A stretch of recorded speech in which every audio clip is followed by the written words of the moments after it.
Hello बच्चों, स्वागत है आपका आपके हमारे यूट्यूब चैनल पर। तो चलिए, कल है आप लोगों का एग्जाम, ठीक है। और आज पढ़ लीजिए, जितना भी 5 नंबर का आप लोग 5 मार्क्स का पूछा जाएगा सवाल, सब इस वीडियो में कंप्लीट होने वाला है, ठीक है। तो चलिए ध्यान से देखिए वीडियो को फटाफट से। 11 फरवरी के एग्जाम के लिए, यानी कि कल का एग्जाम, ठीक है। तो सबसे पहला जो 5 नंबर का आप लोग का सवाल पूछा जाएगा वो है वास्तविक संख्या चैप्टर से, जो कि ये वाला सवाल है।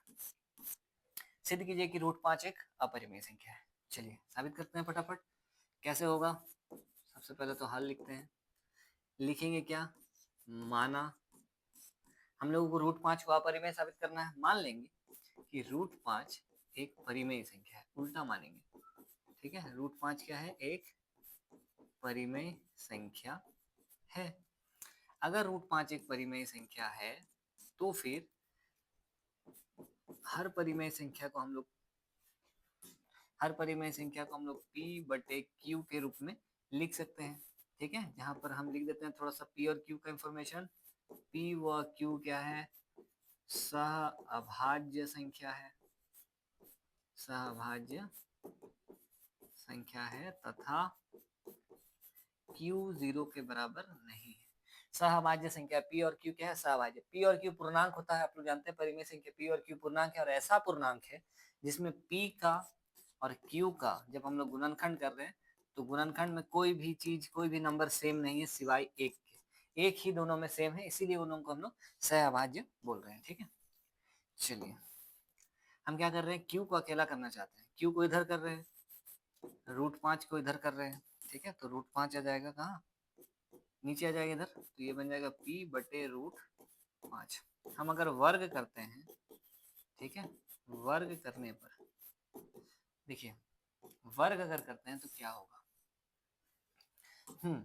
वर्ग करेंगे तो ये क्या बन जाएगा? Q² बराबर इधर क्या बन जाएगा? P² बटे में क्या बन जाएगा? √5 का स्क्वायर करेंगे 5 बन जाएगा, ठीक है। आप लोग जानते हैं, क्या जानते हैं? क्योंकि Q एक पूर्णांक है। Q क्या है? Q एक पूर्णांक है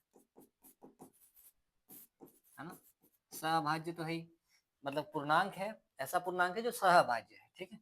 तो Q एक पूर्णांक है, तो Q का स्क्वायर भी अगर करेंगे तो Q² भी क्या होगा? एक पूर्णांक होगा। किसी भी पूर्ण अंक का अगर आप स्क्वायर करेंगे तो सीधी सी बात है, किसी भी पूर्णांक, आप 4 का करिए, इसका स्क्वायर भी एक पूर्णांक होगा। आप 10 का करिए, इसका स्क्वायर भी क्या होगा? पूर्णांक होगा। तो किसी भी पूर्ण अंक का स्क्वायर पूर्णांक ही होगा, ठीक है। अच्छा, अगर ये पूर्णांक है, आप सोच के देखिए, ये बराबर चीज है दिया हुआ है, ठीक है। अगर ये पूर्णांक है तो पक्का ये पूरी तरह से काट कट गया होगा। जैसे मान के चलिए x+3 दिया हुआ है, बराबर में 5 दिया हुआ है, ठीक है। तो अगर ये पूर्णांक है तो पक्का यहाँ पर कोई ऐसा नंबर होगा, मतलब ये वाला भी जरूर क्या होगा? पूर्णांक ही होगा, ठीक है। फिलहाल इसका इससे कोई ताल्लुकात है नहीं, यहाँ पर दिमाग रखिए इधर ही, बेकार उधर नहीं जाते हैं। Q² पूर्णांक कब होगा? जब ये पूरा पूरी कट गया होगा, तब तो ये पूर्ण अंक आया होगा। ये पूरा कट गया होगा, इसका मतलब P² 5 से भाज्य होगा, ठीक है। इसका मतलब क्या? P² 5 से पूरा पूरा कट गया होगा। अगर P² 5 से कट जाएगा तो इस बात का मतलब है कि P भी क्या होगा? 5 से कट जाएगा। P भी 5 से भाज्य होगा। अगर P² कटेगा तो 5 से अगर कट रहा है कोई नंबर है, उसका स्क्वायर अगर 5 से कट रहा है, जैसे मान के चलिए 125 है, ये अगर 5 से भाग जा रहा है, ठीक है, या 25 ही समझ लीजिए, 25 है, किसी नंबर का स्क्वायर है, अगर ये 5 से भाग जा रहा है, तो अगर इसका स्क्वायर ना करे, इसको स्क्वायर से बाहर निकाले, तो वो भी जरूर 5 से भाग जाएगा। सिंपल सी बात है। कोई किसी का भी स्क्वायर अगर 5 से भाग जा रहा है तो उसका बिना स्क्वायर भी 5 से भाज्य होगा ही होगा, डेफिनेटली, ठीक है। चलिए, P भी 5 से भाज्य होगा, वो ठीक है। चलिए अगर हम लिख देते हैं P को, अगर मान लेते हैं, चलिए माना, ये थोड़ा लंबा सवाल है, ठीक है।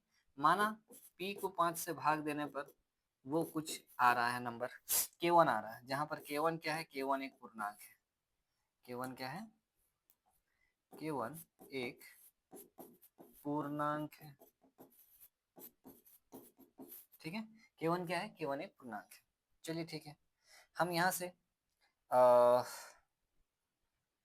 K1 का मान निकालना चाहते हैं, K1 को, अच्छा ठीक है K1 तो ठीक है, P बाई मान लेते हैं कि क्या है P बटा 5 बराबर K1 आ गया। K1 क्या है, एक पूर्णांक है, ठीक है। यहाँ से हम P का मान निकालना चाहते हैं, चलिए, और यहाँ पर भरना चाहते हैं, इसको समीकरण नंबर 1 ले लीजिए। यहाँ पर अगर P का मान निकालेंगे तो ये P का मान आ जाएगा 5 टाइम्स K1, 5 K1 आ जाएगा, ठीक है। 5 को इधर भेज दिए, चलिए क्या लिखेंगे, P का मान समीकरण नंबर 1 में रखने पर, चलिए ठीक है, समीकरण 1 क्या है, समीकरण 1 है क्यू स्क्वायर बराबर P का मान रख देते हैं 5K1 का स्क्वायर बटा में कितना चल रहा है, बटा में चल रहा है 5, ठीक है। चलिए ये तो अपना हो जा रहा है क्यू स्क्वायर बराबर, ये बन जा रहा है कितना 25K1 स्क्वायर बटे में 5, यानी कि क्यू स्क्वायर बराबर 5K1 स्क्वायर, ठीक है। ये कुछ इस प्रकार का बन रहा है, ऊपर करते हैं, चलिए क्या बन गया, क्यू स्क्वायर बराबर 5K1 स्क्वायर, ठीक है। अगर हम इस K1 का मान अगर निकालना चाहते हैं K1 स्क्वायर का, तो इस 5 को इधर भेज दे रहे हैं, तो ये बन जाएगा क्यू स्क्वायर बटे में कितना 5, क्यू स्क्वायर बटा में 5। K1 क्या है, K1 तो एक पूर्णांक है, ठीक है, लिखते हैं K1 क्या है, चूंकि K1 एक पूर्णांक है, K1 एक पूर्णांक है, इस बात का मतलब ये है कि K1 स्क्वायर भी पूर्णांक होगा, पूर्णांक होगा। सोच के देखिए, अगर एक नंबर कोई है जो पूर्णांक है, जैसे मान लीजिए 3 है, तो उसका स्क्वायर भी पूर्णांक होगा। कोई नंबर है जो पूर्णांक है, ठीक है, 10 है, तो इसका स्क्वायर भी करेंगे, तभी भी वो क्या होगा, पूर्णांक, सॉरी, पूर्णांक ही होगा, ठीक है। तो वही चीज लिखे, K1 एक पूर्णांक है तो K1 स्क्वायर भी पूर्णांक होगा। अच्छा ये पूर्णांक हुआ कैसे, जरूर इधर वाला चीज पूरा पूरी भाग गया होगा तब तो ये पूर्णांक हो रहा है, इसको काट के कुछ आंसर आ रहा है जो कि पूर्णांक है, तो जरूर पूरा कट गया होगा तभी तो पूर्णांक आ रहे, नहीं तो दशमलव में आ जाता या भिन्न में आ जाता, ठीक है। इस बात का मतलब क्या है कि क्यू स्क्वायर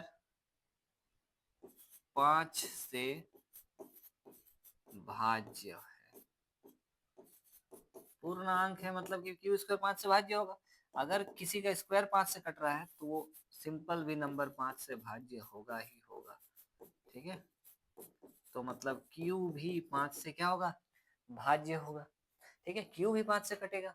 चलिए मान लेते हैं, माना, क्या माना कि क्यू को 5 से भाग देने पर कोई नंबर बन रहा है जिसको हम बोल रहे हैं K2। K2 क्या है, K2 एक पूर्णांक है, ठीक है,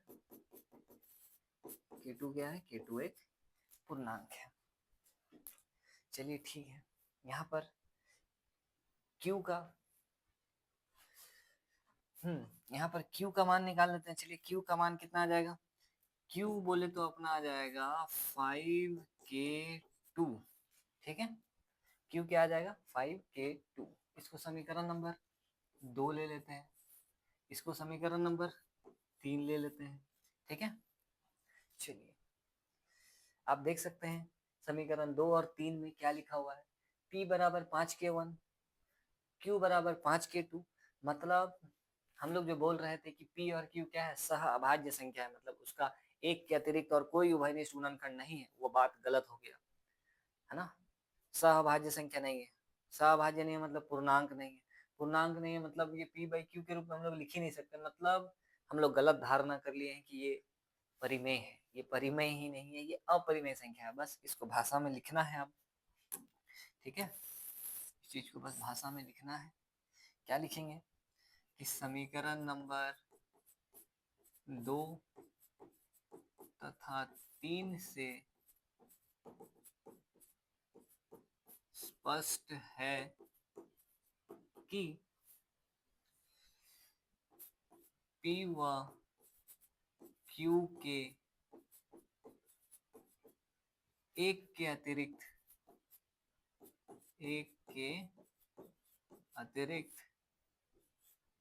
5 भी एक उभयनिष्ठ गुणनखंड है, ठीक है। P और Q के एक के अतिरिक्त 5 भी एक उभयनिष्ठ गुणनखंड है। आप देख सकते हैं Q के पास भी 5 है, P के पास भी 5 है, और हम लोग बोल रहे थे कि तो वो सहअभाज्य है, मतलब उनके पास एक के अतिरिक्त कोई गुणनखंड नहीं है उभयनिष्ठ, लेकिन यहाँ पर 5 मिल गया हम लोगों को। ठीक है, 5 उभयनिष्ठ गुणनखंड मिल गया। इस बात का मतलब ये क्या है, इस बात का मतलब है अतः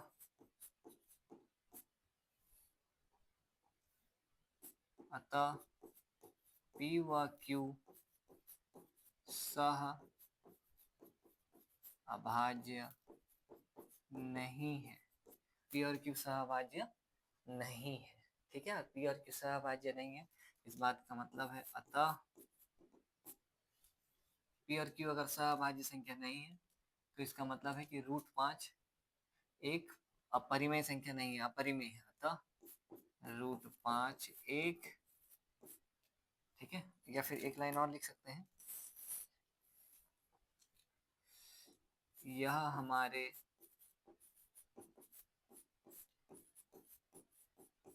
पूर्व कथन का विरोधाभास है,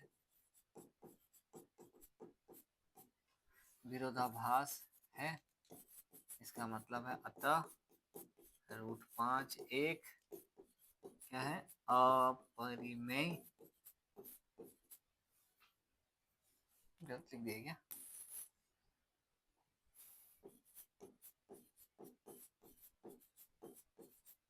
अपरिमेय संख्या है। ठीक है, देख लीजिए 5 नंबर का आएगा, थोड़ा सा मेहनत तो है इस सवाल को बनाने में। ठीक है, पहले हम लोग को दिखाना पड़ता है कि Q के पास एक गुणनखंड है, फिर हम लोग को दिखाना पड़ता है, सॉरी P के पास, फिर हम लोग को दिखाना पड़ता है कि Q के पास भी वही है। ठीक है, फिर हम लोग अपना महाभारत लिख देते हैं।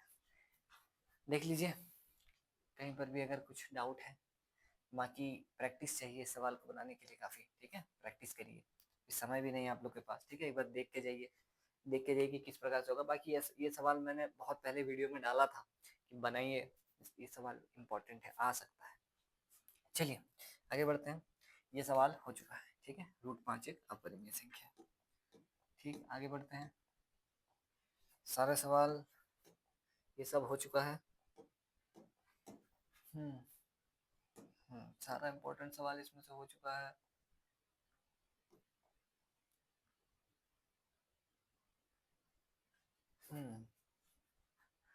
ये सवाल है, सारा सवाल हो चुका है, सिर्फ इसको छोड़कर ये सवाल देखिए। एक सवाल यहाँ लिखा हुआ है, निम्न द्विघात समीकरणों के, निम्न तो बहुत सारा तो लिए नहीं, एक ही लिए है। ये जो द्विघात समीकरण है इसकी प्रकृति ज्ञात कीजिए, यदि मूलों का अस्तित्व है तो उन्हें ज्ञात कीजिए। ठीक है, क्या है, 2x² - 3x + 5, 2x² - 3x plus में 5, यही है। 2x² - 3x + 5 = 0, बराबर में कितना है, 0 है। चलिए ये अपना सवाल है। ठीक है,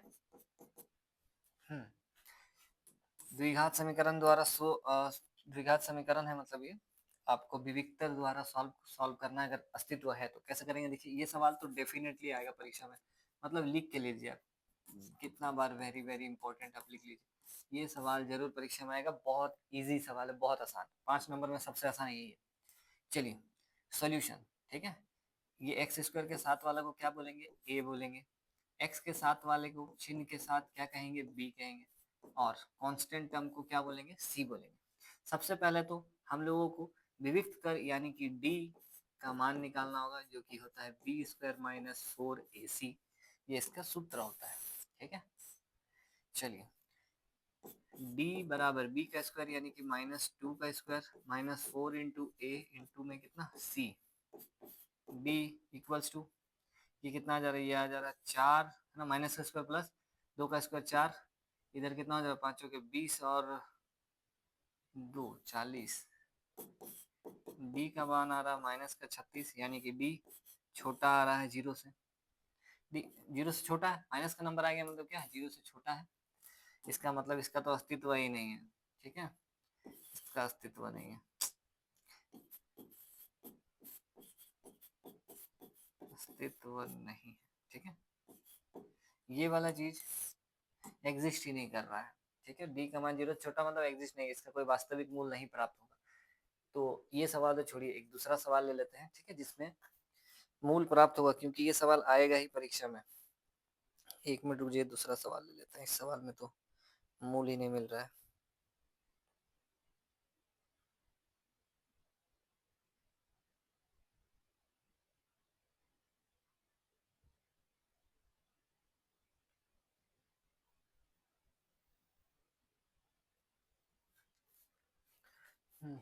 चलिए दूसरा सवाल ले लेते हैं।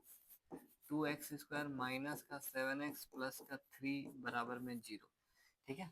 ये सवाल देखिए, इसमें मूलों का अस्तित्व होगा, और परीक्षा में वही आएगा जिसमें मूल का अस्तित्व होगा, ठीक है। चलिए सॉल्यूशन, सबसे पहले a का मान कितना 2, b का मान -7, c का मान कितना 3। डिस्क्रिमिनांट निकालेंगे जो कि है b² माइनस 4ac, ठीक है। d का मान b का स्क्वायर माइनस 7 का स्क्वायर, 4 इंटू ए इंटू में कितना c। d इक्वल्स टू कितना हो जाएगा 49, 7 का स्क्वायर 49 माइनस का स्क्वायर प्लस, ये कितना हो जाएगा 8, 8 दिया 24, ठीक है, ये हो जा रहा 24, यानी कि d का मान आ जा रहा है कितना 5 और इधर 2, 25 आ रहा है d का मान। चलिए ठीक है, d का मान 25, यानी कि हम लोग लिखेंगे क्योंकि d का मान 25 आया है, इस बात का मतलब है कि d जो है वो 0 से तो बड़ा आया है, 0 से बड़ा है, 25 मतलब 0 से बड़ा है। अगर d का मान 0 से बड़ा है, इसका मतलब अच्छा बराबर, d का मान 0 के बराबर तो नहीं आया, 0 से बड़ा आया है, ठीक है। अगर d 0 के बराबर आता है तो दो वास्तविक मूल मिलता है बराबर वाला। d का मान 0 से बड़ा आया है तो दो वास्तविक मूल मिलेगा, लेकिन बराबर नहीं मिलेगा, असमान मूल मिलेंगे, ठीक है। और छोटा अगर आता है तब तो मूल ही नहीं होता है, ठीक है, इसका कोई मूल नहीं मिलेगा। चलिए यहाँ पर लिख देंगे दो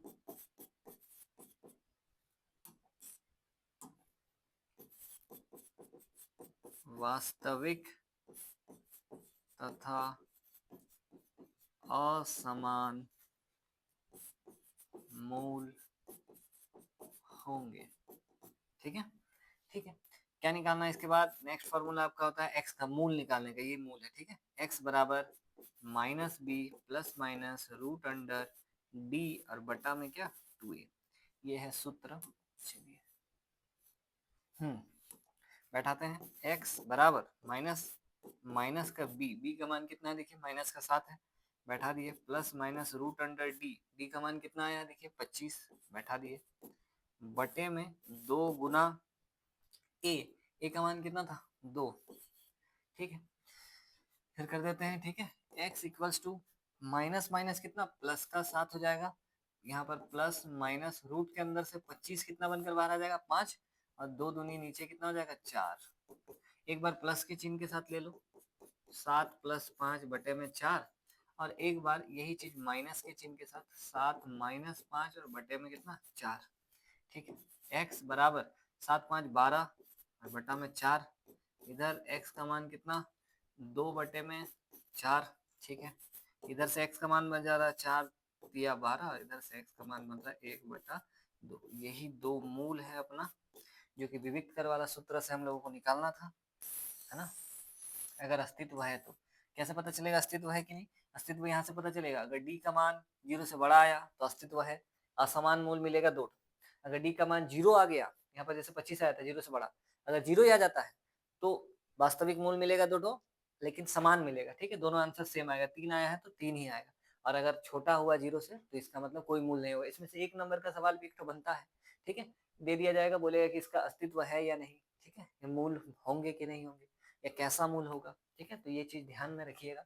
5 नंबर का ये सवाल आप लोगों का कल का डेट में जरूर से परीक्षा में छपा हुआ मिलेगा, 100%, 100 से भी ज्यादा परसेंट अगर मानना चाहते हैं तो वो भी मान लीजिए, जरूर आएगा, ठीक है।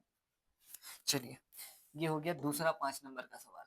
अब आगे बढ़ते हैं, आगे ये रहा एक, यहाँ पर एक सवाल हम लोग छोड़े हुए थे, जो कि है ये हेल्स प्रमेय, ठीक है। यदि किसी त्रिभुज की एक भुजा के समानांतर अन्य दो भुजाओं को भिन्न भिन्न बिंदुओं पर प्रतिच्छेद करने के लिए एक रेखा खींची जाए तो यह अन्य दो भुजाओं को एक ही अनुपात में विभाजित करती है, ठीक है। ये तो एकदम गाना की तरह याद होना चाहिए इसका कथन, जरूर आएगा परीक्षा में, ठीक है, मतलब खूब चांस है। चलिए बनाते हैं इसको। सबसे पहले तो एक त्रिभुज ले लेते हैं। क्या कहा जा रहा था इसमें? कहा जा रहा है कि अगर एक त्रिभुज में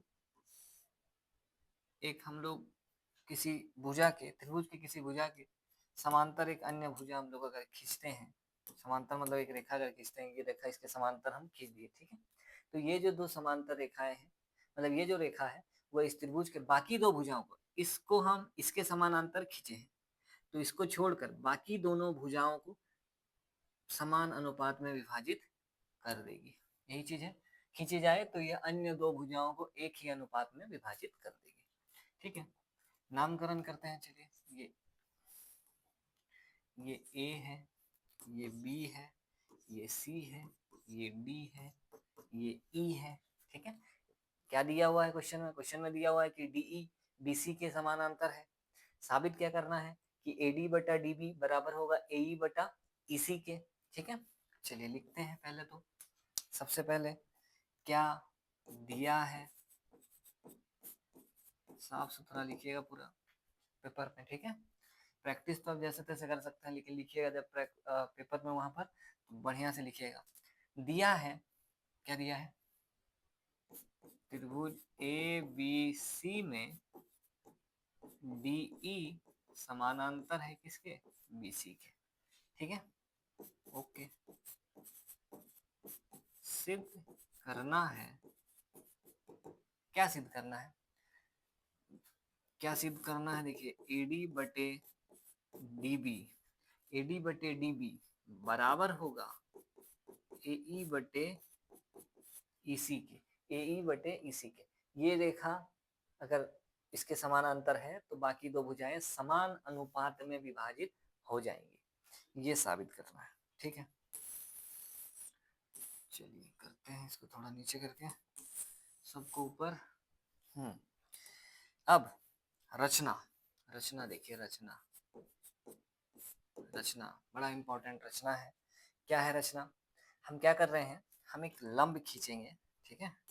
हम यहां से लेकर यहाँ पर, यहाँ से एक लंब खींच रहे हैं इस लाइन पर, और यहाँ से एक लंब खींच रहे हैं हम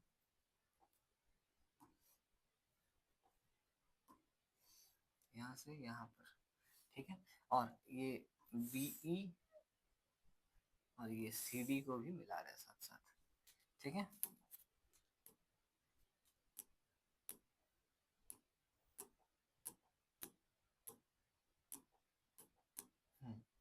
चलिए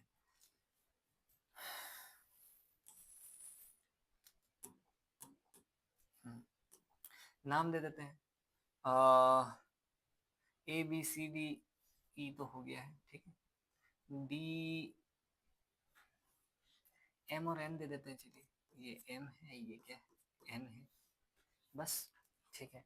ये हम लंब खींचे हैं, ठीक है। डी एम लंब है, ई एन लंब है, ठीक है। अब देखिए रचना क्या किए, रचना में हम क्या किए, डी एम लंब खींचे, डी एम किस पर? ए ए ई पर, तथा ई एन हम लंब खींचे हैं, ई एन लंब खींचे किस पर? ए डी पर, ठीक है। ये हम खींच दिए, वाह, ठीक है। डीएम लंब, ये दोनों लंब हम खींचे हैं, तथा चलिए तथा तथा बीई बीई एवं सीडी को मिलाया,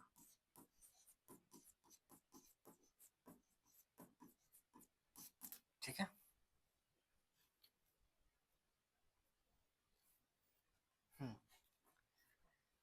ठीक है, अब मेन स्टेप आ जाता है अपना प्रमाण साबित करने का, घड़ी आ चुका है,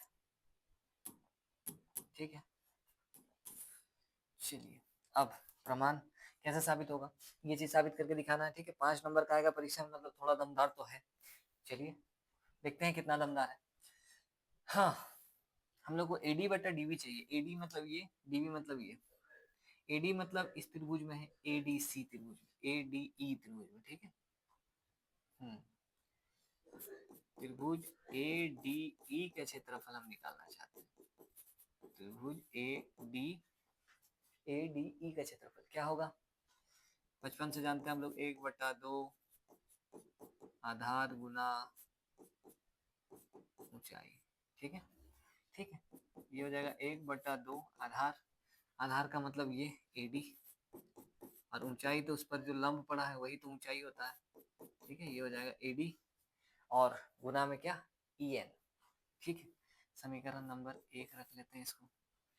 इसके बाद हमको चाहिए डीबी, डीबी किस में मिलेगा? इसमें मिलेगा, डी बी ई वाले त्रिभुज में, ठीक है। तो त्रिभुज डी बी ई का क्षेत्रफल हम निकालना चाहते हैं। 1/2 आधार गुना ऊंचाई, ठीक है। 1/2 गुना आधार डीबी, ठीक है। आधार ले रहे हैं हम डीबी। ऊंचाई, ऊंचाई देखिए यहाँ पर कभी भी कोई अधिक कोण त्रिभुज अगर होता है तो ऊंचाई आपको इस प्रकार से लेना पड़ता है, वो बाहर आता है त्रिभुज के, ठीक है। तो इसमें याद रखिएगा, याद रखने का कॉन्सेप्ट तो है, ठीक है, लेकिन फिलहाल कल ही एग्जाम है, अगर नहीं आपको पता है ये चीज तो याद रखिएगा कि डी बी ई के बाहर ये जो लाइन जा रहा है ई एन, ये इस लाइन पर लंब होगा, ठीक है, वही उसका ऊंचाई कहलाएगा। तो हम यहाँ पर ऊंचाई की जगह पर क्या आ जाएगा, ई एन। चलिए इसको ले लेते हैं समीकरण नंबर 2, ठीक है। हम क्या कर रहे हैं, हमको एडी बटे डीबी चाहिए, तो हम इसमें एडी है इसमें डीबी है, हम इन दो समीकरण को भाग दे रहे हैं, ठीक है। हम क्या कर रहे हैं, समीकरण 1 को भाग दे रहे हैं समीकरण नंबर कितना से, 2 से। क्या बनेगा, ये बन जाएगा आपका त्रिभुज ए डी ई का क्षेत्रफल, ठीक है, भाग में त्रिभुज डी बी ई का क्षेत्रफल आ जाएगा।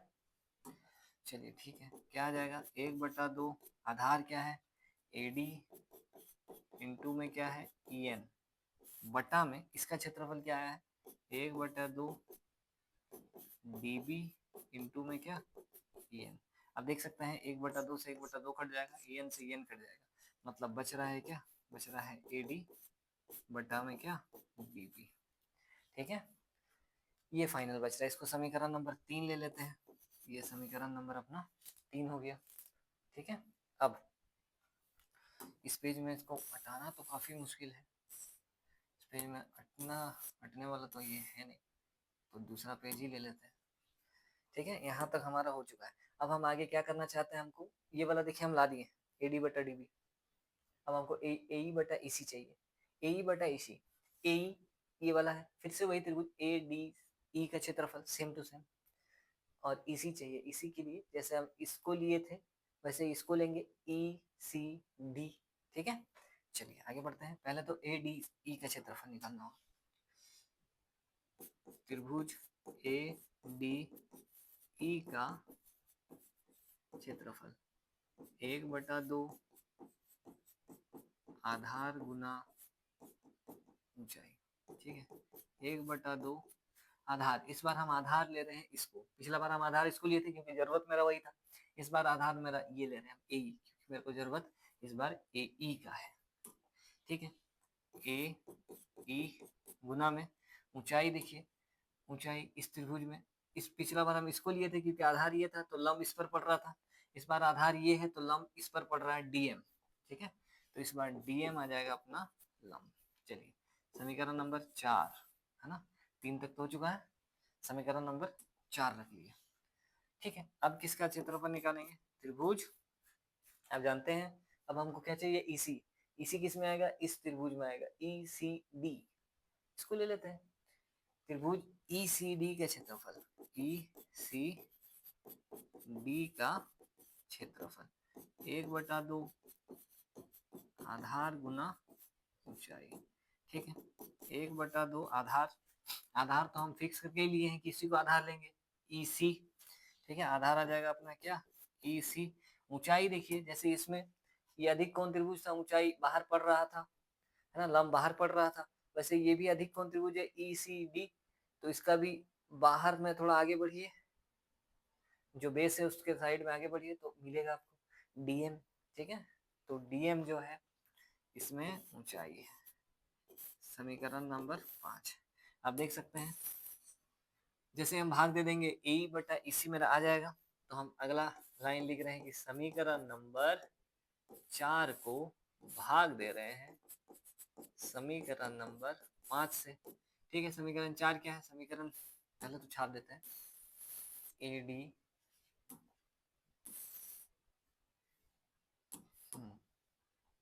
बटे में ई सी डी का क्षेत्रफल। चलिए इसका क्षेत्रफल कितना है, 1/2 इंटू में ए ई इंटू में डी एम डिवाइड बाई इसका आया है 1/2 इंटू में ई सी इंटू में डी एम। आप देख सकते हैं इसका भी ये और ये आपस में कट रहा है, बच रहा है क्या, ए ई बटे में ई सी, समीकरण नंबर 6। यहाँ तक देख लीजिए कुछ असुविधा है क्या, दो चीज तो अपना आ चुका है, एडी बटे डी भी ला दिए हम, ये रहा, ए बटे इसी चाहिए, ये रहा। अब किसी तरीके से बस इसको और इसको हमको बराबर साबित करके दिखाना है, खेल खत्म। तो कैसे साबित करेंगे, चलिए अब आगे कॉन्सेप्ट ये है कि आप जानते हैं 9th क्लास में आप लोग सीखे हैं कि कोई भी समांतर रेखा अगर है, ठीक है, तो उसमें जो एक ही आधार से बना जो त्रिभुज होता है, जैसे ये त्रिभुज हो गया या ये त्रिभुज हो गया या ये त्रिभुज हो गया या ये त्रिभुज हो गया या ये भाई ये त्रिभुज हो गया, एक ही आधार से अगर एक ही आधार मानकर कितना भी त्रिभुज ले लीजिए समांतर रेखाओं के बीच, वो उनका क्षेत्रफल आपस में बराबर होता है, ठीक है। ये 9th क्लास का कॉन्सेप्ट है, तो उस चीज का इस्तेमाल हम लोग यहाँ लेने वाले हैं। ये रेखा समांतर है तो इसके बीच का डी बी ई का क्षेत्रफल और ई सी डी का क्षेत्रफल बराबर होना चाहिए, क्योंकि आधार यही है। देखिए ये आधार है, ये आधार से हम बोल रहे हैं कि ये एक त्रिभुज है अपना, और इसी आधार को लेकर ये एक त्रिभुज है अपना। एक ही आधार पर समांतर रेखाओं के बीच बना त्रिभुज का क्षेत्रफल बराबर होता है, ठीक है। तो इस चीज का इस्तेमाल लेते हैं, चलिए क्या लिखेंगे, हम लिखेंगे कि एक ही आधार तथा समांतर रेखाओं के बीच सभी त्रिभुजों का क्षेत्रफल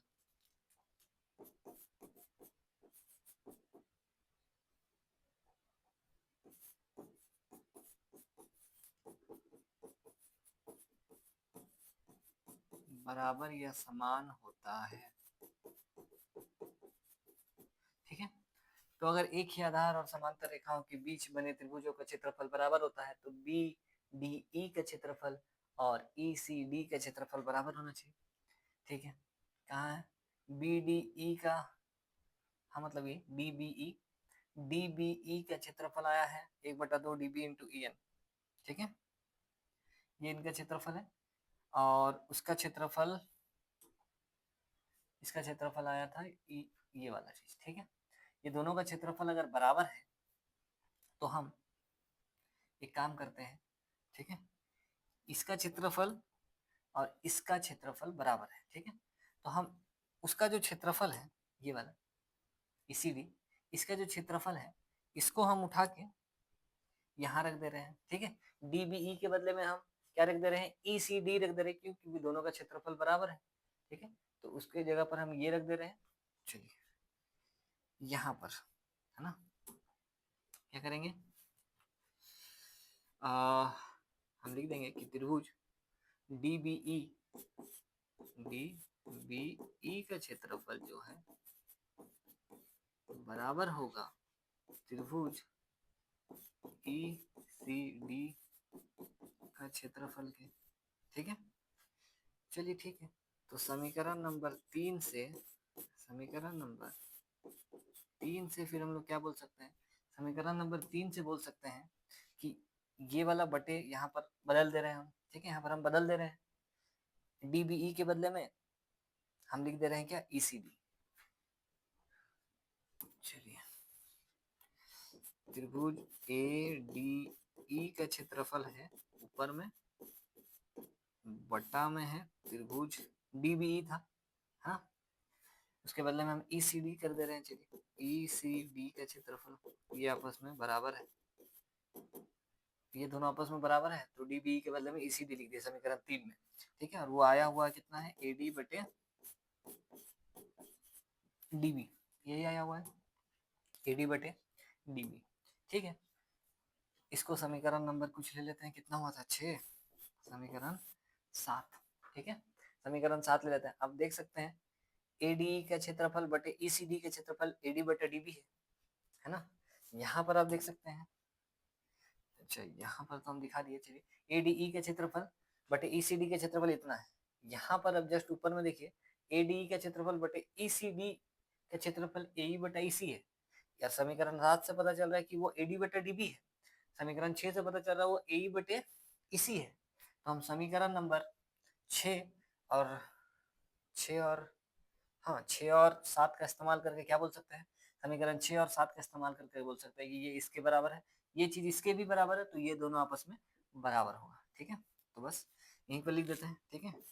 समीकरण नंबर 6 तथा 7 से हम लोग क्या कर सकते हैं, कह सकते हैं कि ए डी बटे डी बी बराबर है ए ई बटे ई सी के, है ना। और यही चीज अपना थेल्स प्रमेय प्रूव्ड हो चुका है। देख लीजिए, कुछ अगर पूछना है मतलब 5 नंबर का है तो थोड़ा तो मेहनत करना होगा, ठीक है। बाकी उतना भी ज्यादा नहीं है, जिसका प्रैक्टिस है वो लोग तो कर ही लिए होंगे अभी तक, उनको तो आज का एक दिन पहले का इंतजार नहीं होता है। जो टॉपर होता है वो बहुत पहले से पढ़ता है, ठीक है। चलिए साबित हो चुका है, आगे बढ़ते हैं। समय का कांटा, चलिए ये सब सवाल तो हम करवा चुके हैं, ठीक है, सारे सवाल हो चुके हैं, ये सब हो चुका है। हाँ यहाँ पर आ जाते हैं, यहाँ पर से करते हैं, चलिए अध्याय 9, ठीक है। सब सवाल तो नहीं करवा रहे लेकिन कुछ कुछ करवा देते हैं, ठीक है। जैसे ये सवाल काफी इंपॉर्टेंट है, बहुत बार आता है, मतलब हम सवाल वही लिए हैं जो बहुत बार आता है, तो फिलहाल ये सवाल उसमें से और थोड़ा स्टार वाला है, इसको करवा देते हैं। ये सवाल भी है, ठीक है तो वैसे सभी है, और भी होगा सवाल, सभी है, आप लोग देख लीजिए, ठीक है। मेरा सेपरेट वीडियो बना हुआ है, ऐसा नहीं कि नहीं बना हुआ, सेपरेट वीडियो बना हुआ है, इसका भी बना हुआ है, इसका भी बना हुआ है सेपरेट वीडियो, जरूर से वो सब में जाके आप देख लीजिएगा अगर ये सब में आपको डाउट होता है तो, ठीक है। फिलहाल तो हम जो सबसे ज्यादा बार पूछा जाता है वो बता देते हैं।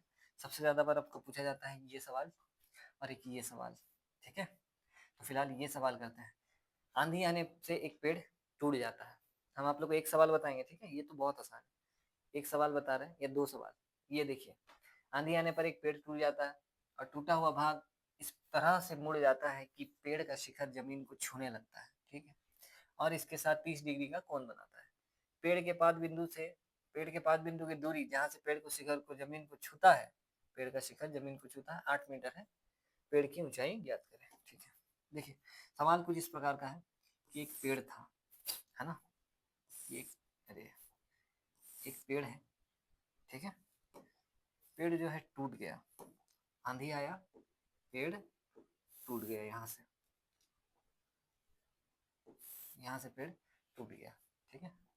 थोड़ा सा ये करना होगा, ये ऐसे बना लेते हैं, चलिए ये एक पेड़ है, ठीक है, आंधी आया, यहाँ से पेड़ जो है क्रैक कर गया इस जगह से, और ये जो इस प्रकार से था पेड़, ठीक है, आंधी आया टूट गया, ऐसा करके गिरा, इस प्रकार से गिरा कि ये जमीन को छूने लगा, ये है इसका जमीन, ठीक है, भूमि, जमीन को छूने लगा यहाँ तक, इस प्रकार से टूटा कि जमीन को छूने लगा, ठीक है। और जमीन के साथ कितना डिग्री का कोण बना रहा है वो भी बता दिया है, 30 डिग्री का, ठीक है, अच्छा बात है।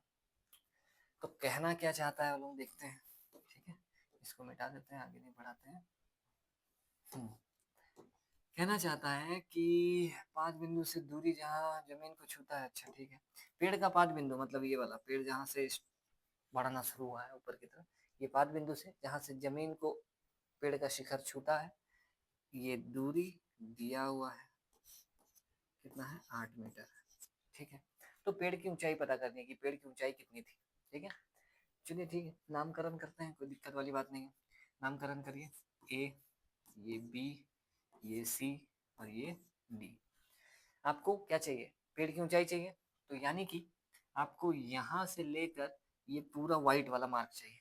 ठीक है, ये पेड़ है अपना, तो यहाँ आप देख सकते हैं ये चाहिए, ये चाहिए, ये तो मिल जाएगा। कैसे मिलेगा, इस चैप्टर में दिमाग लगाने वाली बात बस यही है कि जो चाहिए ये और जो दिया है उसके बीच में संबंध लगाना होता है, इस कोण, जो कोण दिया है उसके अनुसार। ठीक है, तो ये कोण है, इस कोण के हिसाब से ये लंब है और ये आधार है।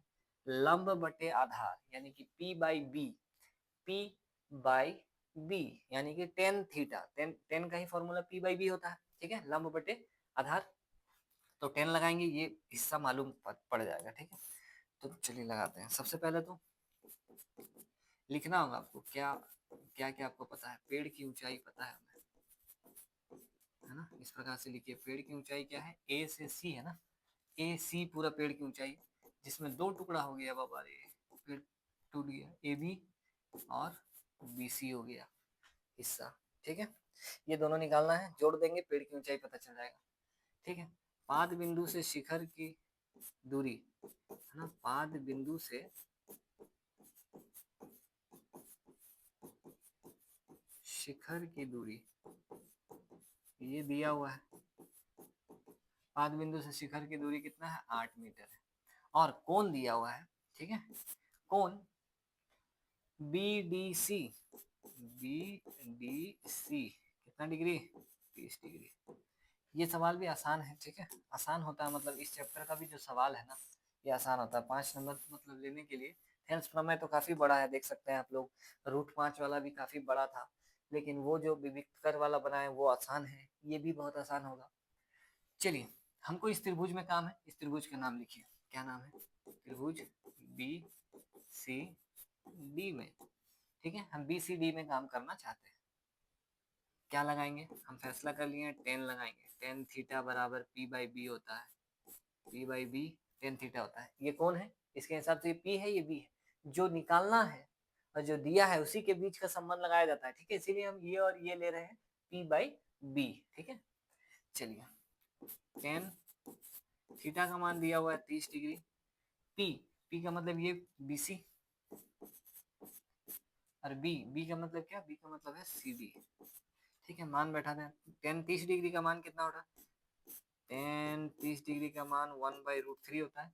BC नहीं पता, CD पता है 8, 8 को इधर भेज देते हैं, BC निकल जाएगा। ठीक है, तो BC अपना आ जाएगा कितना, 8 इधर चला जाएगा गुना में, और बटा में कितना चल रहा है, √3, 8√3 सेंटीमीटर नहीं मीटर।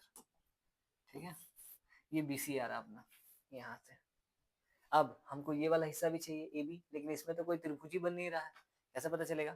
तो कहानी में ट्विस्ट ये है कि ये जो हिस्सा है ना, वो और ये वाला जो हिस्सा है गिर गया, ये जो गिरा हुआ हिस्सा है और ये वाला, ये दोनों सेम है। पहले तो ऐसा था, अभी आंधी आया, टूट गया, गिर गया, तो हम ये वाला अगर निकाल देते हैं तो ये हिस्सा, यही वाला हिस्सा, अब ये यहाँ पर है ही नहीं, ये तो गिर चुका है। ठीक है, ये तो यहाँ पर है ही नहीं, ये वाला हिस्सा तो गिर के इधर हो गया, तो इसी को निकाल देते हैं, तो वही चीज है AB। ठीक है, मतलब BD और AB आपस बराबर ही है, सेम ही चीज है, क्योंकि वही वाला हिस्सा तो गिर गया है, अब तो यहाँ पर है ही नहीं, ये तो कुछ भी नहीं है, खत्म, त्रिभुजी बन रहा खाली। ठीक है, तो इसको निकालते हैं। अब देखिए, इसमें आपको समझ में आ जाएगा। फिर से हम कौन सा त्रिभुज ले रहे हैं, त्रिभुज BCD ही ले रहे हैं। ठीक है, त्रिभुज BCD में, अब देखिए, दिया ये है, निकालना क्या है, ये है, दिया ये है, निकालना ये है।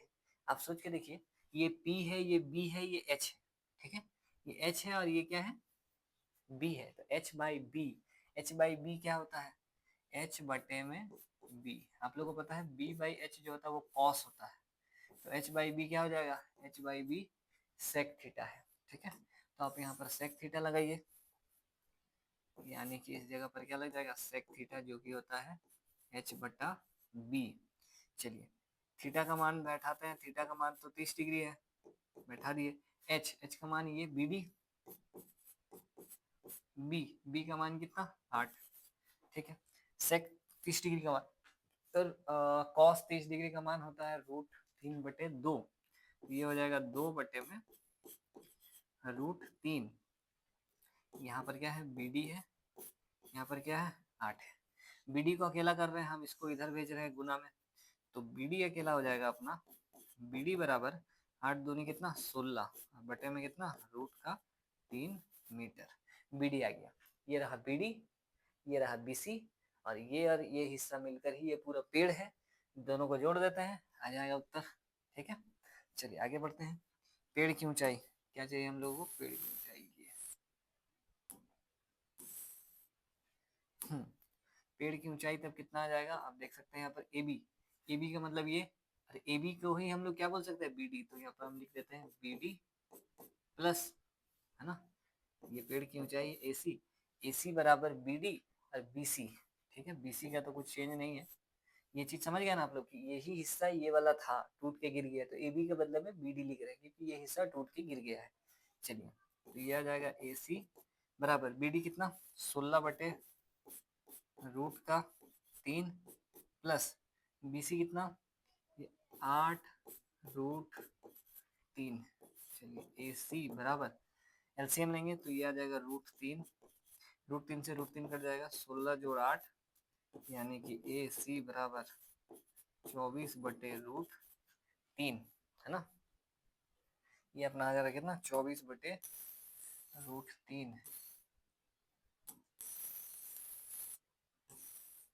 चलिए,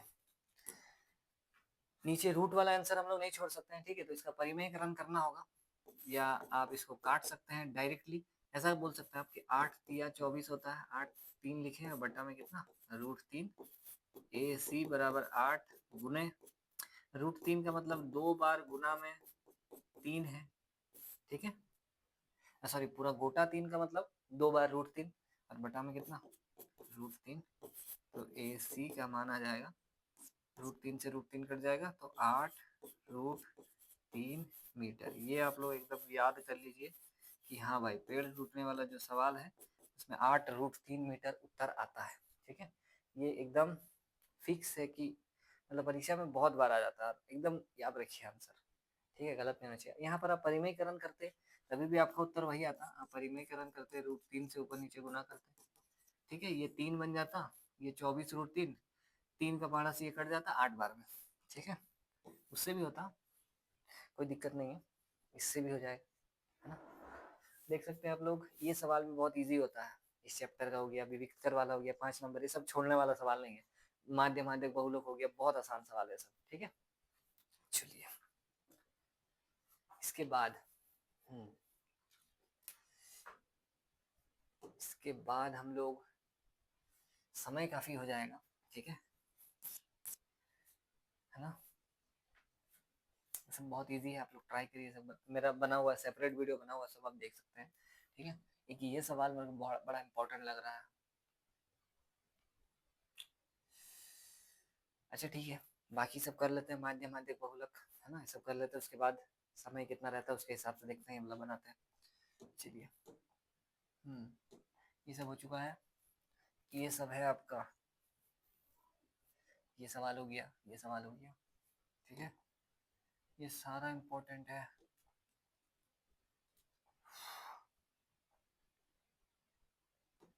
ये वाला जो सवाल है इसका मैंने अलग से वीडियो बना के रखा है, ठीक है, इसको आप वीडियो में देखिएगा, इसका बना हुआ है, ठीक है, इसका अलग से वीडियो बना हुआ है, देखिएगा इसको कैसे बनाते हैं, ये वाला आ जाएगा, बड़ा आसान है, ठीक है। माध्यक निकालना है, नहीं माध्यक दिया हुआ है, मतलब x और y का मान निकालना है। इसके बाद हम आप लोग को बता देते हैं कौन कौन सा बना हुआ है, ठीक है। ये बना हुआ है दवा का एक कैप्सूल, इसमें आप लोग को याद होगा 220 मिलीमीटर स्क्वायर उत्तर आएगा, ठीक है। इस सवाल को, ये सवाल भी मेरा बना हुआ है, ठीक है, ये सवाल भी हम आपको डू दे रहे हैं क्योंकि काफी ज्यादा रात हो चुका है ना। आप लोग तो वीडियो देख रहे हैं 10 तारीख को, लेकिन हम बना रहे हैं इसको 9 तारीख को, ठीक है। देखिए, मोटा मोटी 9:30 हो चुका है। चलिए, इसको डू दे रहे हैं हम आप लोग को, ठीक है, मेरा वीडियो में खोजिएगा मिल जाएगा, बना हुआ है, आसान सवाल है। इसके बाद ये सवाल एक मोस्ट इम्पॉर्टेंट, ठीक है, बना हुआ होगा मेरे में, शायद बना हुआ है, ठीक है, नहीं बना होगा तो हम अलग से इसका वीडियो डाल देंगे, ठीक है। इसके बाद ये सवाल तो बना हुआ है, एकदम डेफिनेटली बना हुआ है। ये सवाल तो आप लोग का प्री बोर्ड में भी आया था, 100 गोली डालना पड़ता है, ठीक है। इसको करके जाइएगा, इसको जरूर से पढ़ के जाइएगा। 100 गोली डालने पर 1/4 भाग पानी बाहर आ जाता है, ठीक है। इसको भी करिएगा, बहुत इंपॉर्टेंट सवाल है, बना हुआ है, मेरा वीडियो बना हुआ है, ठीक है। इसको भी देखिएगा, नहीं मिला तो कमेंट बॉक्स में कमेंट करिए इसका कि नहीं मिल रहा है, फटाफट से हम उसको मतलब दोबारा रिलोड कर देंगे। आगे बढ़ते हैं, ठीक है। सब सवाल तो लगभग कर लीजिएगा। ये सवाल बता देते हैं कि माध्य माध्य बहुलक निकालना है ना, सब निकालना है, माध्य भी निकालना है, माध्यक भी निकालना है, बहुलक भी निकालना है, ठीक है। टेबल आपका ये रहा, है ना, 65 से 85, 65 से 85, 20 का अंतर है, मतलब ये हो जाएगा 105, ये हो जाएगा 105 से 125, 125 से 145, 145 से 165, 165 से 185, 205 तक है, ठीक है। 185 से 205, ठीक है। अरे बाबा चलिए, इसके बाद 4 5 13 20 14, 4 5 13 20 14, 8 4, 8 और 4, ठीक है। आप लोग को पता है इसको हम लोग क्या बोलते हैं, इसको हम लोग बोलते हैं CI, कम्युलेटिव, CI कहते हैं इसको, ठीक है। इंटरवल, इसको हम लोग कहते हैं फ्रीक्वेंसी, यानी कि बारंबारता F, ठीक है। माध्य अगर निकालना है तो हम लोग इसको FI बोलते हैं, ठीक है, कोई बात नहीं, माध्य निकाल देते हैं। इसके बाद FI के बाद हम लोग क्या निकालते हैं, माध्य में XI। XI कैसे निकलता है, इन दोनों को जोड़ के 2 का भाग दिया जाता है, ठीक है। इन दोनों को जोड़िए, 2 का भाग दीजिए, कितना आता है, इनके बीच का नंबर आता है 65 85 के बीच में 75 यहाँ पर आएगा। अब भाग दे के देखिएगा, इनके बीच में आएगा 95, इनके बीच में आ जाएगा 115, ठीक है, इनके बीच में आ जाएगा 130, इन दोनों के बीच में, इन दोनों के बीच में 45 और 65 के बीच में 55, ठीक है, 65 और 85 के बीच में 75, इन दोनों के बीच में 195, ठीक है। ये अपना XI हो गया। इसके बाद हम लोग DI, है ना, हम कल्पित माध्य विधि से निकालना चाहते हैं माध्य, तो DI कैसे निकलता है, ये निकलता है XI माइनस A क्या होता है, A बीच वाला वैल्यू होता है, 1 2 3, 1 2 3, ये जो बीच में फंसा ये है A।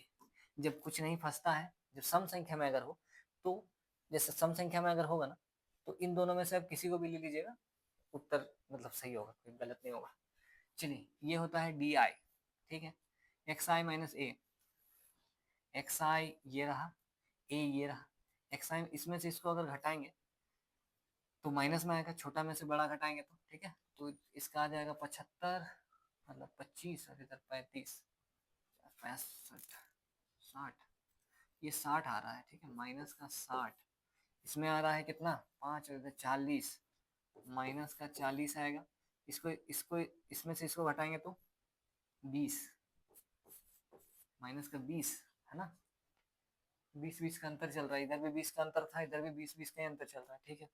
यहाँ पर कितना आ जाएगा, इसमें से इसको घटाएंगे 0, इसमें से इसको घटाएंगे तो 20, इसमें से इसको घटाएंगे तो 40, और इसमें से इसको घटाएंगे तो जरूर से कितना आ जाएगा 60, ठीक है। अब अगला टेबल क्या बनता है, अगला टेबल बनता है UI, ठीक है।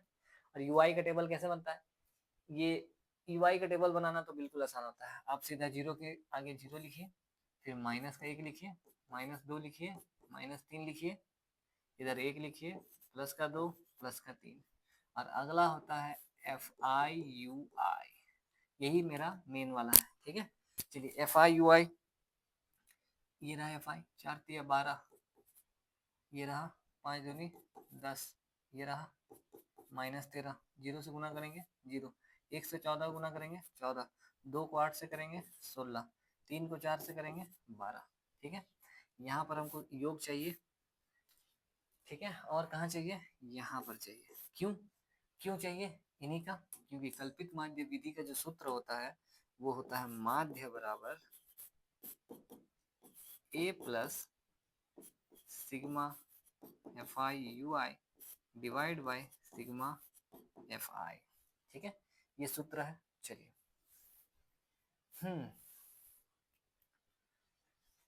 यहाँ पर अगर इसको जोड़ते हैं तो कितना हो जाएगा, ये हो जाएगा आपका, हम कैलकुलेटर से कर दे रहे, ठीक है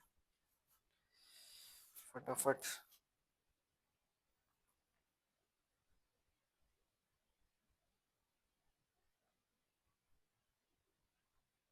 बयालीस, बयालीस में से घटाना कितना है, 22, 32, 33,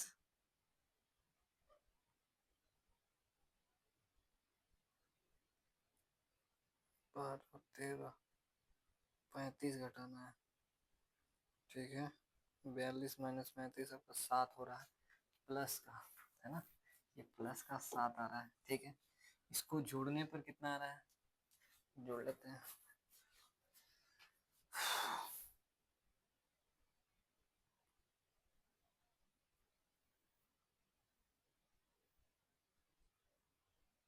अड़सठ, है ना, इसको जोड़ने पर आ रहा है 68। चलिए फॉर्मूला में डालते हैं, बस उत्तर आ जाएगा। ए का मतलब क्या, 135।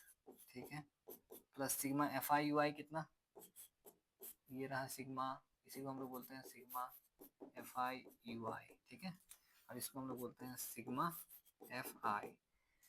7 और बटा में कितना, 68। चलिए ये आ जाएगा आपका, कैलकुलेट कर दे रहे कैलकुलेटर से।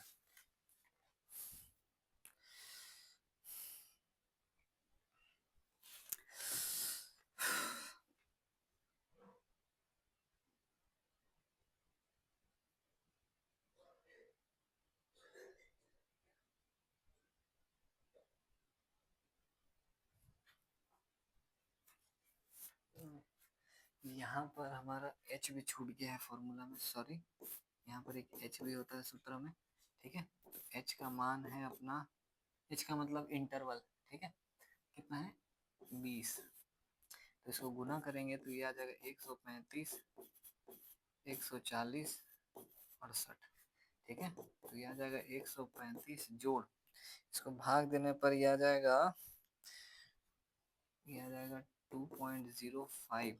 तो इसका मतलब इसका उत्तर बनेगा, दो इसमें जोड़ देते हैं तो 37.05, ये बनेगा माध्य। ठीक है, माध्य बन रहा है इतना, कल्पित माध्य विधि, एच छूट गया था। ठीक है, एच भी होता है। चलिए आगे बढ़ते हैं, माध्य तो निकाल दिए, माध्यक निकालना है, बहुलक भी निकालना है। तो पहले बहुलक निकाल देते हैं। बहुलक के लिए क्या, पहले तो हमें इंटरवल लिखना होगा। ये हो जाएगा कितना, 95, 105, 125, 125 से 145, 145 से 165, 165 से 185, 185 से 205, 4, 5, 13, 20, 14, 4, 5, 13, 20, 14, 8 और 4, है ना। ठीक है, चलिए हम निकालना चाहते हैं इस बार बहुलक, बहुलक बहुलक बहुलक। ठीक है, बहुलक के लिए तो और कुछ कॉलम नहीं चाहिए, सीधी सी बात है, जो सबसे बड़ा हाईएस्ट वाला है वही उसको सिलेक्ट कर लेना है, ये वाला बारंबारता में यही हाईएस्ट है। ठीक है, एफ, ये अपना सी आई। चलिए तो ये अपना बने, ये तो बनता है क्या, एल, है ना, ये क्या बनता है, ये बनता है F1, ये बनेगा F0, ये बनेगा F2। ठीक है, और इंटरवल जो है वो अपना H। सूत्र क्या होता है बहुलक निकालने का, इस प्रकार से मत करिएगा। ठीक है, शांति से लिखना है ना, ये बस हम आप लोग को रफ करवा रहे हैं क्योंकि एक ही दिन बच्चा, आप ज़्यादा हड़बड़ा नहीं सकते हैं। ठीक है, ज़्यादा डिटेल में नहीं करा सकते। चलिए बहुलक क्या होता है, सूत्र L plus F1 minus F0 divide by 2F1 minus F0 minus F2 और गुना में कितना, H। ये है सूत्र। एल का मान मतलब ये वाला लोएस्ट वाला वैल्यू 125 F1 है ना। F1 F1 मतलब कितना 20, तो 20 में से घटाना है कितना F0 मतलब 13, 2 गुना F1 मतलब 20, F0 मतलब 13 और F2 मतलब 14, और गुना में कितना इंटरवल जो मतलब चल रहा है गैप 20 का। ठीक है, ये 125 प्लस ये घट के कितना हो जाएगा 7 डिवाइड बाई 40, 40 माइनस कितना हो रहा है 40 में से इन दोनों को अगर घटाते हैं 27 हो रहा है क्या, 4 5 6 7, हाँ 27, 13 बच रहा है तब, 13 गुना में कितना 20, ये तब बन जाएगा आपका 125 जोड़ 7 दूनी 14। ठीक है, इसको पॉइंट में तोड़ना होगा, उत्तर आ जाएगा। अभी पॉइंट में तोड़िए इसको, ये 125 जोड़ इसको काटेंगे तो कितना हो जाएगा 140 को अगर 13 से काटते हैं तो 10 बार में 130 आता है। ठीक है, कितना बच रहा है 10, पॉइंट लगाएं 0, 13 सत्ते 91, कितना बच रहा है 9, जीरो लगाएंगे, 13 सत्ते 91, 13 छक्का 78 होता है, मतलब 6 आएगा। ठीक है, तो यानी कि आ जाएगा इसको जोड़ेंगे तो ये बन जाएगा 135 है ना 0.76, ये अपना आ रहा बहुलक। ठीक है, बहुलक माध्य और माध्यक तीनों एक ही सवाल से अगर निकालते हैं तो लगभग मिलता जुलता मान होगा आसपास का 137, ये कितना 135। ठीक है, चलिए अब माध्यक फिर से टेबल निकालना होगा। कितना 65 टू 85, 85 से 105, 105 से 125, 125 से 145, 145 से 165, 165 से 185, 185 से 205, ये रहा अपना सी आई, ये रहा अपना यहाँ पर एफ। चलिए एफ कितना 4 5 13 20 14, 4 5 13 20 14 8 और 4। ठीक है, ये अपना एफ। इसमें हम लोगों को माध्यक निकालने के लिए क्या जरूरत पड़ता है सी एफ, कम्युलेटिव फ्रीक्वेंसी, संचयी बारंबारता। ठीक है, वो कैसे निकलता है, जोड़ना होता है। पहला वाला तो सेम, इसको इसमें जोड़ेंगे कितना 9, इसको इसमें जोड़ेंगे कितना हो जाएगा 9 22 है ना, इसको इसमें जोड़ेंगे कितना हो जाएगा 42, इसको इसमें जोड़ेंगे कितना हो जाएगा 56, इसको इसमें जोड़ेंगे कितना हो जाएगा 64, इसको इसमें जोड़ेंगे कितना हो जाएगा 68, यानी कि इन सभी को जोड़कर 68 आया, मतलब यहाँ पर जोड़ने के बाद आ जाएगा कितना 68, और उसको हम लोग बोलेंगे n। ठीक है, ये अपना n कहलाएगा। ठीक है, यहाँ पर सूत्र क्या होता है माध्यक का, थोड़ा सा इधर ही रखते हैं। ठीक है, माध्यक निकालने का सूत्र अपना क्या होता है, माध्यक निकालने का सूत्र होता है L प्लस ब्रैकेट के अंदर n/2 माइनस में CF बटे में F और गुना में H, ये माध्यक निकालने का सूत्र है। ठीक है, n/2 चाहिए, n पता है, n/2 पता चल जाएगा और उसी से आगे का सब कुछ मिलेगा। ठीक है, तो n/2 कितना आ जाएगा, n/2 अगर निकालते हैं तो यानी कि 68/2, यानी कि कितना 34। 34 आपको देखना है कि संचयी बारंबारता में कहाँ पर है 34, इसके पास 34 है नहीं है, इसके पास है नहीं है ये तो पहुंचा ही नहीं है। 22 के पास भी 34 नहीं है, 42 के पास जरूर होगा, तो मतलब ये वाला अपना जो खांचा है ये सिलेक्ट हो जाएगा, इसके पास है 34, पार कर गए हम लोग। ठीक है, तो ये वाला अपना कहलाएगा उस हिसाब से F n/2, तो हम लोग को पता चल गया। CF जो वाला खांचा सिलेक्ट हुआ है उसके ऊपर वाला संचयी बारंबारता कहलाएगा CF है ना, और ये जो गैप है ये गैप कहलाएगा H। ठीक है, तो सब मिल गया, बैठाते हैं मान। L, L का मतलब क्या, अच्छा L हमेशा वही है, L यही है। ठीक है, 125 जो चुनाएगा, जो वर्ग जो सिलेक्ट होगा उसका निम्न सीमा L है। ठीक है, प्लस n/2, n/2 का वैल्यू कितना 34 माइनस CF, CF का वैल्यू कितना 22, F, F का वैल्यू कितना 20 और गुना में H का वैल्यू कितना वो भी 20, तो ये आ जा रहा है 125 प्लस में 20, गुना का भाग का 20 तो कट जाएगा, तब तो प्लस ये देने का कोई जरूरत नहीं बनता है।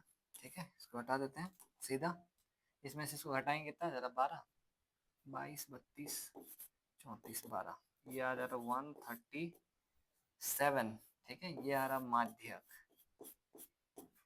बस हो गया। इस प्रकार से आप लोगों को बनाना है। ठीक है, परीक्षा के समय माध्य माध्यक बहुलक में से जरूर से हो सकता है तो तीनों निकालने दे दिया जाए, या रहम करके थोड़ा सा, या तो सिर्फ बहुलक निकालिए, सिर्फ माध्यक निकालिए, सिर्फ क्या छूट गया, माध्य। ठीक है, माध्य निकालिए, कुछ भी एक चीज दे सकता है। तो बहुलक का थोड़ा ज्यादा चांस रहता है और माध्यक का, तो एकदम से प्रैक्टिस करके जाइएगा पूरा चीज। ठीक है, बहुत आसान है। हम तो बोलेंगे आप लोगों को जो 5 नंबर वाला सवाल अटेम्प्ट करना है, माध्य माध्यक बहुलक, ठीक है, माध्य माध्यक बहुलक है ना, मीन मीडियन मोड इसको हम लोग इंग्लिश में कहते हैं।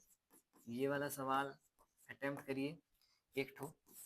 ठीक है, 4 बनाना है आप लोगों को, 6 सवाल में से 7 सवाल शायद, उसमें से सिर्फ 4 बनाना है। तो माध्य माध्यक बहुलक में से एक ठो चीज निकालने मिलेगा, वो निकाल लीजिएगा।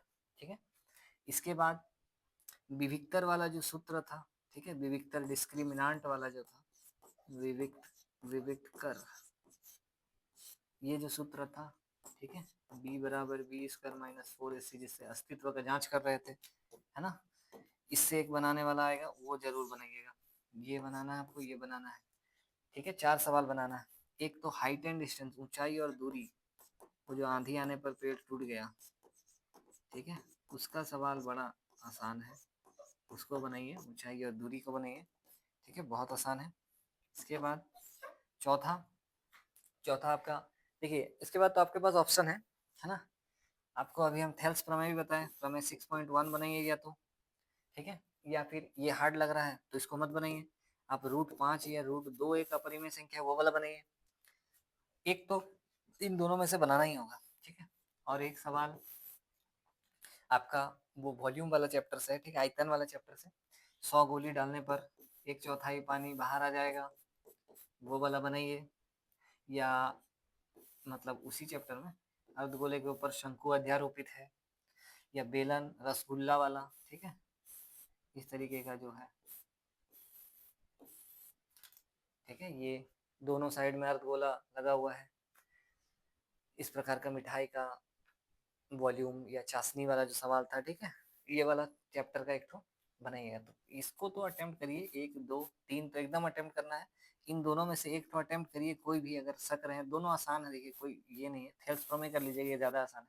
ठीक है, थेल्स प्रमेय करिए, 4 सवाल बनाना है, इन चारों को करिए, खत्म करिए, इसको छोड़ दीजिए, और √2 वाला भी छोड़ दीजिए परीक्षा में। ठीक है, क्योंकि इसमें सवाल गलत होने का चांस है, इसमें भी चांस है गलत होने का, लेकिन ये अच्छा है वैसे, लेकिन फिर भी हम बोलेंगे कि थेल्स प्रमेय बनाइए और इन तीनों को बनाइए, ये ज़्यादा बेहतर होगा। ठीक है, इसमें थोड़ा सा कंफ्यूज हो जाता है बच्चों को, कभी कभी पाई आर स्क्वायर एच लगाते लगाते पाई आर 2 पाई आर स्क्वायर लगा देता है। ठीक है, तो उसमें थोड़ा गलती हो जाता है, तो इसीलिए हम बोलेंगे कि ये वाला फॉर्मूला वाला है तो उसको छोड़ दीजिए, ये थ्योरी वाला है इसको छोड़ दीजिए। ये मस्त सवाल है, मीन मीडियन मोड, विविक्तर तो उससे भी मस्त है, और ऊंचाई दूरी जो है वो बहुत अच्छा सवाल है। ठीक है, ऊंचाई दूरी वाला बस आप देख के जाइएगा, जो निकालना है और जो दिया है उसके बीच में ही संबंध आपको स्थापित करना है, चाहे सेक थीटा लग जाए चाहे कोसेक थीटा लग जाए, उससे कोई मतलब नहीं। आप खाली ये देखिए कि निकालना क्या है और क्या दिया है। ठीक है, ज्यादातर टाइम्स टेन थीटा का ही इस्तेमाल होता है।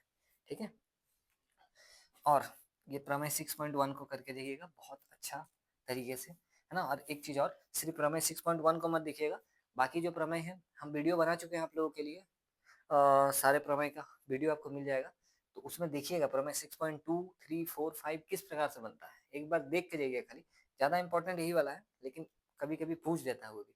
और अगर बाई चांस मान के चलिए ये नहीं आता है, ये आया ही नहीं परीक्षा में, थेल्स प्रमेय, तो इसको अटेम्प्ट करिए, या फिर अगर आपको इसको नहीं अटेम्प्ट करना है, प्रैक्टिस नहीं है, तो इसको अटेम्प्ट करिए। ठीक है, इसको अटेम्प्ट करिए, लेकिन छोड़िएगा मत, है ना। गणित ही एक ऐसा सब्जेक्ट है जो आपको 80/80 यानी कि 100/100 नंबर दिला सकता है। ठीक है, अगर स्कूल से 20/20 मिलता है, अगर आप अच्छे बच्चे हैं, डेली स्कूल जाते हैं, टीचर का बात मानते हैं, तो एकदम आपको 20 में 20 उधर से मिलेगा, और इस तरफ से 80/80 सिर्फ इसी सब्जेक्ट में लाया जा सकता है बिना नंबर काटे, सबसे आसान तरीके से। ठीक है, तो प्रैक्टिस करिए, देख के जाइए, मतलब सारे सवाल को। अभी तो आज कल आप लोग का परीक्षा है, तो आप लोग कितना प्रैक्टिस कर पाइएगा। ठीक है, तो चलिए ये पीडीएफ पूरी तरीके से खत्म होता है, अगर कुछ छूट गया हो तो मुझे बता दीजिएगा, ठीक है, कि ये वाला सवाल हम छोड़ दिए हैं। ऐसा तो मुझे कुछ याद नहीं है, बाकी अगर कुछ छूटा हो तो माफ़ कर दीजिएगा। बहुत ही मतलब प्रैक्टिस करिए, ज़्यादा प्रैक्टिस करिए और परीक्षा में पूरा फोड़ के आइए, पेपर तोड़ के आइए, ठीक है, फाड़ के मत आइएगा पेपर, खाली पूरा सवाल फोड़ के आइए, ठीक है। और जितना भी सवाल आप हल करते हैं, एक चीज़ और, जितना भी सवाल आप हल करते हैं उसका उत्तर को कहीं पर भी आप थोड़ा सा हाथ में लिख कर, हल्का सा भी लिख कर रखिए कि इसका उत्तर हम ये लिखे थे, किसी में अगर कंफ्यूजन है तो, ठीक है। जैसे वो पेड़ रूटने वाला 8√3 उसका उत्तर आया मेरा, ना, हम उसको साइड में लिखे 8√3, ठीक है, घर में आके मिलाएंगे 8√3 है कि नहीं, तो आपको कंफर्मेशन मिल जाएगा कि हाँ सही था, ठीक है। ऐसा नहीं कि पूरा भर देंगे, हाथ में लिख के पूरा भर देंगे, ऐसा नहीं, ठीक है। जो कंफर्मेशन नहीं है आपको, तो डाउट हो रहा है, उसको खाली लिखिएगा, ठीक है। तो चलिए प्रैक्टिस करिए, मिलते हैं आप लोगों से अब तो आप लोग से क्या ही मिलेंगे, आप लोग का परीक्षा भी खत्म हो जाता है, ठीक है। अब मिलेंगे आप लोगों से जूनियर क्लास वालों से, मतलब जो अभी 9 में है, जो अभी 10 में जाने वाले हैं उनसे, और आप लोग जाइए अभी 11 क्लास में, ठीक है। चलिए मिलते हैं आप लोगों से किसी और दिन किसी और वीडियो के साथ।